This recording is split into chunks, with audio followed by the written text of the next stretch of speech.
Another win.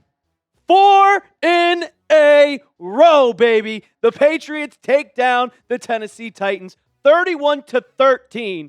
And it was a little bit of scary at first. First couple of drives, it was 10-10. Then the Titans took the lead right before half. But thanks to Drake Maye and Kayshon Boutte with an amazing grab, they scored a touchdown, got the ball back, scored again, and it was just completely over. Mike Vrabel gets his revenge. Harold Landry gets his revenge.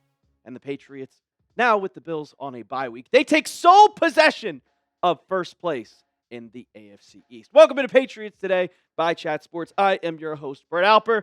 Thanks to producer Jack Lauderay and Avery on the ones and twos for doing an amazing job while I was gone. I had to go to a wedding over the weekend, made it back in time for the fourth quarter to see all of you, all the amazing real ones that tune in to the chat every single day. But let's talk about the game, man. I was on a plane. I didn't get to see the first quarter. I had to rewatch all of the highlights. And the first thing I noticed during the first quarter is that the secondary, kind of rough. You're letting Shamir DK and Van Jefferson absolutely cook you, and Tyler Lockett. But this guy right here, these three players, Drake Maye, Ramondre Stevenson, and Stephon Diggs, they were not letting any loss happen today. So I got a couple takeaways, 4 of them specifically, because it's kind of hard to look at a blowout win and look specifically at each and every single one. And the first one, it's just, I talk about this way too much, and I feel like I repeat myself over and over and over and over again. But Drake Maye is just, he is him. He is that dude. Week in and week out, it's the same story. Why do I keep getting repetitive talking about Drake Maye in a spectacular fashion? Because every single week now, you see his stat line is 21 for 23, 24 for 26, 200 and something yards, 2 touchdowns. He hasn't thrown an interception in weeks.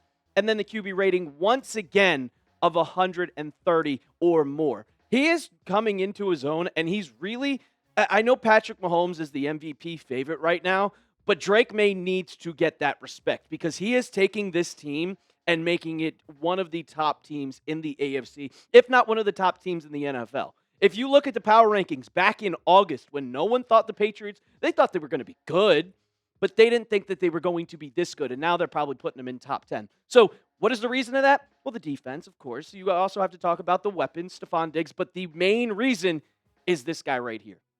It's Drake Maye. And next week you go up against the Cleveland Browns, who have a really good defense, but they have a really, really bad team. But Drake Maye, man, I think he should be in the MVP conversation. What do you guys think? Am I crazy? Am I off my rocker? Should Drake Maye be in the MVP conversation? Go down in the comments right now. Give me a Y for yes or an N for no. The second one, and I got off the plane and I looked at the stats and I was like, the running game, where did this come from? And it led by Ramondre Stevenson. And we can talk about, probably I'll do a video later this week talking about TreVeyon Henderson and how it's kind of been disappointing. But we wanted Ramondre Stevenson to at least get better. Last week he ran the ball 1.7 yards per carry, which is god-awful. Well, we knew the Titans also were getting back T'Vondre Sweat. He was activated off the IR. Jeffrey Simmons did get hurt during the game, hurt his hamstring, and then he was done. But 18 carries, 88 yards, and a touchdown where he bulldozed his way into the end zone for a touchdown. Ramondre shows up. And guess what, guys? We've gone 2 games now without a fumble. And that only means that he's going to get his confidence back and not run to be kind of, hey, protective. He's going to start running like he usually is, as long as that keeps happening. Take care of the football. Now, TreVeyon, not that much. Not that much. Let me pull up his full stats because I want to see his receiving stats because from what I saw, you didn't see much of him at all. And that's kind of just where we're at with him. Yeah, no receptions. He didn't really get on the field. 2 carries for 5 yards, 2.5. The Patriots, it's just, he's been a disappointment. And it has to be said that TreVeyon Henderson is a big disappointment. Compared to if you go look at what the Browns did, you're going up against them next week. Go watch the tape of their game today against the Dolphins. Quinshon Judkins went off. He was the other running back at Ohio State. And it was kind of, hey, we thought that Henderson was going to be that guy in the passing game. That hasn't happened. I think it's still time. It's going to take him some time to get better. But he's obviously a rookie, and he needs a lot more development. He needs way more development before we start talking, hey, well, we like Ramondre. He's going to be our starting back. He is a starting back, no, without a doubt, and that's Ramondre Stevenson, if you guys didn't catch me there. Going to get to a couple more of my takeaways from the game and more. But first, I got to tell you about this perfect deal going on. You know, last week we had the hoodie. Well, this week we got a $15 Patriots t-shirt, chatsports.com/PatsT. It's a Nike tee. It's nice. It's comfortable. And if you want to get your Patriots gear right now, when often do you see a Nike tee that's on sale like that? Chatsports.com/PatsT. We'll have that in the comments and description of today's video. The third one, it was probably the first game where you saw the Patriots being extremely disciplined. Mistake-free football and disciplined football. And last week we talked about it against the Saints. And then we talked about it against the Bills the week before. The penalties were catching up to the Patriots over and over and over. Well, in this game, they didn't have any sort of penalties whatsoever until it was pretty much the fourth quarter. In the fourth quarter, you had 3 penalties. You had the 12 men in the huddle, which, Drake Maye wasn't even in the game at that point. You had the Will Campbell false start, and then you had the Carlton Davis defensive pass interference in the fourth quarter when the game was over. It was already won.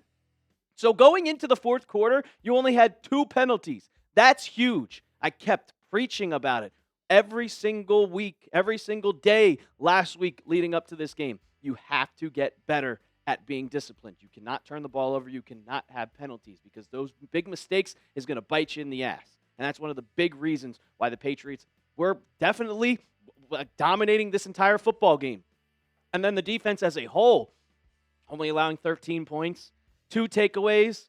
That was a bad throw by Cam Ward to try to go for Chigakonkwo, and it was picked off by Marcus Jones. And then the strip sack fumble by K'Lavon Chaisson, 5 sacks. Milton Williams had a sack. Chaisson had 2 of them. They were getting to Cam Ward over and over and over. Harold Landry had a sack. It was a really good day for this defense. Secondary's got to get better, though. It's got to get better. And we'll talk about Carlton Davis later this week. But I'm going to celebrate this win. We are live for every single Patriots game. I do not have any more weddings scheduled for the rest of the year. So you will see me every single Sunday, Monday. You got a Thursday game coming up. So make sure you subscribe today. We hit 33,000 subscribers today. A huge milestone for this channel. And the last one. I'm going to answer it yes. Are the Patriots contenders? I think that they are going to. I think that they're contenders. If you look, a 5-2 team. In reality, the Raiders lost to the Chiefs today. They got shut out. That should have been a win. And then if you look at the Steelers game, you don't commit 5 turnovers. That's a win. Both of those losses were 1-score games. If you played your best game, which honestly, in week 1, you don't know what you have. In week 3, you're still trying to get better. Now that week 7, the Patriots are playing their best football, and I think that they're just going to keep getting better and better and better. Are they contenders? The AFC's wide the hell open. The Chargers are not that good. As we're recording this, the Colts are beating up on them. They're the number 1 seed right now, the Indianapolis Colts and Daniel Jones. So I think that the Patriots have a chance. You also have the easiest schedule coming up. You play the Browns this week, or next week, I guess you would want to call it. Then you play the Falcons. Then you play the Bucks. Then you play like the Giants, Jets, the Bengals, those easy-ass teams. You have a chance to really, really cement yourself as a contender, and I think that they are. So you answer. I'm going to ask this every single week, every single win. I'll ask this question. The Patriots are a top what team in the NFL? Top 10? You going crazy and say top 5? I think that they move up to 7 or 8 in all the media power rankings, like NFL, Bleacher Report, ESPN. I bet you that they're about 7 or 8, but you let me know down in the comments section. A big win, a great win. Drake Maye looks like an MVP candidate, and I can't complain about this team at all. Did I think that they'd be 5-2? Yes. And now that it's a reality, can I still believe it? No. But the Patriots are back. They are good again, and we are here covering every single day. So make sure you subscribe to the channel. And as always, let's go Pats.